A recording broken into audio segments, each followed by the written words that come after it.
Hey guys, welcome back to Fast Fix. In this video, we're going to show you how to erase part of an image in Canva. So here, as you can see, we have an example image.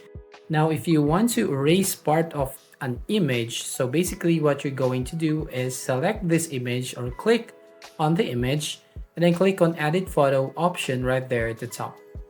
And then you want to click this BG remover or the background remover. So we're going to click on this one and it will show you like this. And if you want to erase some part of this image, just click on the settings icon right there, the BG remover. And then here you just need to select a brush if you want to erase or restore. So we're going to select erase and we're going to change also the brush size.